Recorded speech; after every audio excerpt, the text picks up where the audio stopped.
Hello guys, samahan nyo kaming pupunta sa church. Jesus is mine. Treasure I found in a temple of clay. 1 year on his footstool I roll. But his today is a glorious Pastor. In the book of Hebrews chapter 11 verses 23 down to verse number 29, altogether reading begin. By faith Moses, when he was born, was hid 3 months of his parents, because they saw he was a proper child, and they were not afraid of king's commandment. By faith Moses, when he was come to years, refused to be called the son of Pharaoh's daughter, choosing rather to suffer affliction with the people of God, to enjoy the pleasure of sin for a season, esteeming the reproach of Christ greater riches than the treasure in Egypt, for he had respect unto the recompense of the reward. By faith he forsook Egypt, not fearing the wrath of the king, for he endured, as saying him who is invisible. Through faith he kept the Passover and the sprinkling of the blood, lest he that destroyed the firstborn should touch them. By faith they passed through the Red Sea as by dry land, which the Egyptians are saying to let us pray. Our happy, thank you sa buong agahon. Thank you, Lord, for the another privilege, opportunities na ginhatag mo sa among tagsa-tagsa. Thank you, Lord, sa another nga life na ginhatag mo sa among Ginoo nga kami, Lord, makasimba dara sa imo subong nga kaagahon sa kamatuoran kag sa Espiritu. Lord, way kami sa ikasarang, Lord, kung wala ikaw gani, Lord, ginapangabay gid namon ang imong nga bulit sa subong nga kaagahon nga ikaw gid, Lord, pag-bless sa sini nga pangibahon, ikaw gid, Lord, ang maono, ikaw, Lord, ang masentro sa subong nga kaagahon, kag wala na sa ibang, Lord, nga masimbahan pag Ginoo, wala na sa ibang Ginoo pagasimbahon kundi ikaw lang gid, Ginoo, because you are worthy, Ginoo, sa amon nga praises. Ikaw lang gid ang worthy sa tanan, Ginoo. Ginapangayo gid namon, Lord, ikaw gid magapatunga sa sini nga kaagahon, hindi pagpabay ang gahom sa yawa nga mga tuplak sa tagsa-tagsa sa isa. Lord, tagai kami, Lord, sa ginatawag na focus, Ginoo, to hear your word, Ginoo, kag imo nga pulong, Ginoo, maging blessing, Ginoo, sa tagsa-tagsa namin diri subong. Patawad, Ginoo, sa mga sala na nahimo namon, agud tapos kami sa pagtawag sa imo pangalan. Itahan ginapo ginapasalamatan kag ginasalig sa imo sa pangalan ni Hesus Kristo nga among Dios kag personal luwas. Amen and amen. Bala ko tingala ko nga ni Pastor Julie na kalong sleeve in chapter 5 in verse number 20. Clear katawa ang ginabal sa Biblia diri, now then we are the ambassador of Christ. Kita tanan is ambassador kita ni Kristo. That's why kung ano ang pagkilala natin kay Kristo, same thing na ano man ang pagkabuhi natin bilang isa katutuon nga Kristohanon. Because ano ba yung sa Biblia? Let your light shine, diba?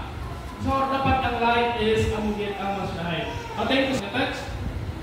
Now in the book of Hebrews, chapter 11, verse number 24 down to verse number 29, here is the summary of the life of Moses, and see how he showed his faith. So makita nato diri, pwede man kita magbasa sa book of Exodus, kay pamodera ang account ni Moses sa ginatawag kung paano siya nagkabuhi bilang isa ka Kristohanon.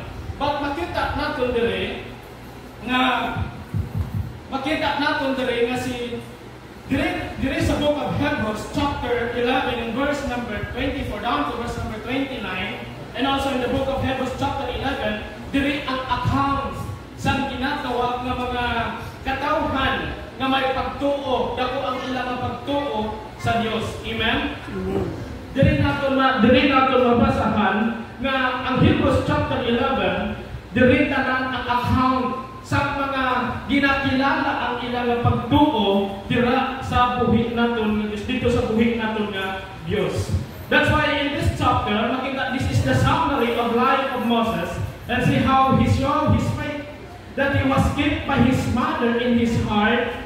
Nga ang before sinaya kay tungod sa some of you is balang ang story diri nga sa time na to nga ang king sang Egyptian, gusto gid niya nga pagpatyon ang mga kabataan apan si Moses na ini ginpangitaan sa pamaagi sa iyang nanay to make long story short, si Moses giutang sa basket kag ginpaanon sa suba.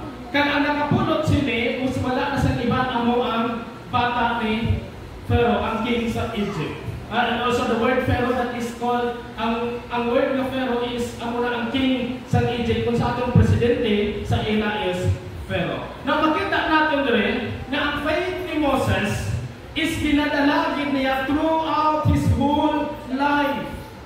Halin sa iya nga pagkabata, ang faith na gin-inject sa iya nga mind, gin-kabuhit na ini.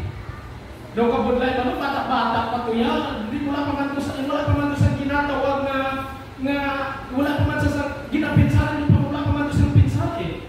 But makita natin, kay bangod nahibaluan niya nga may Diyos, nagapaki siya nga may Diyos, kag inagin kabuhit niya kung ano ang iya ginapatihan. That's why kung nakita natin in verse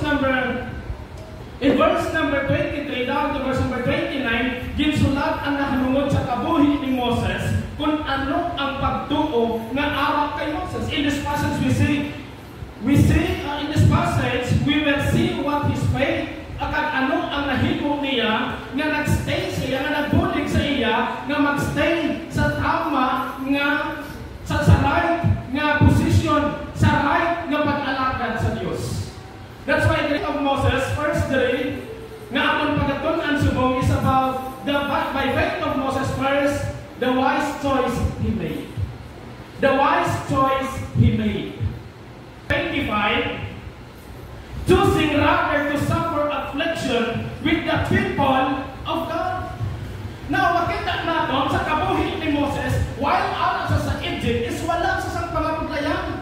Kay bangon si Moses is what? Siya ang nasunod nga king sa Egypt. He was a prince in Egypt. So wala na sa sang pangapaglayan, at makita natin dire, in verse number 25, choosing rather to suffer affliction with the people of God. Maskin pili pa ni Moses na magpangabudlay nga ang mga pangalagad kaupon sa mga katawhan sa Diyos nga ara sa Egypt. That's why kay tawon ang katawhan sa Diyos nga ara sa Egypt is nagabuntay ito. Kag nag-start sang time ni Joseph ang katawhan sa Egypt kay namuting guluto, nagkadto sila sa Egypt. Ang mga Israelite kay sa ting guluto kay ara dito ang kabuganaan sa Egypt, nagkadto sila dito kag nagdamo sila dito sa Egypt. Kag while nakadrugay ang Tinuon, nagpag-o ang ginatawag na king sa Egypt, wala na sa kabalo na hanungod sa Diyos sa mga Israelite. Wala na sa kabalo kung sino ang Diyos sa mga Israelite. That's why kinhimo niya ng mga slave ang mga katawan nila. Nag-slave sila sa Egypt. Kung nahambal kita sa slave, mga sulubuon sa Egypt. Now, ang nabatsagan, ano ang naagyan sa mga katawhan, ano ang mga Israelite? Ang mga Israelite, grabe ang ilang pang-suffer. That's why nagahibigit sila, nga nila tayo tani ang Ginoo magpadala sa malubulig sa ila. Dahil nakita initanan ni Moses.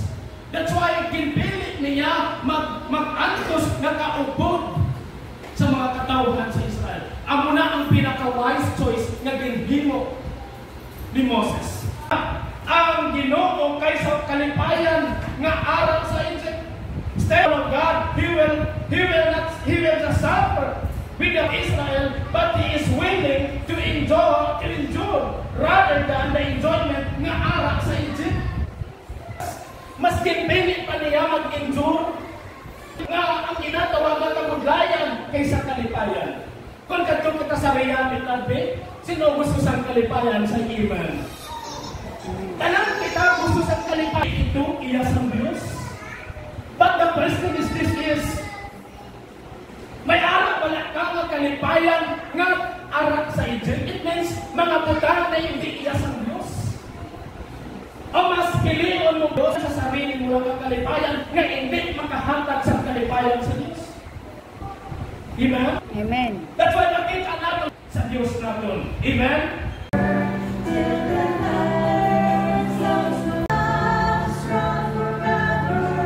Sister Lilian at saka si Sister Merlin.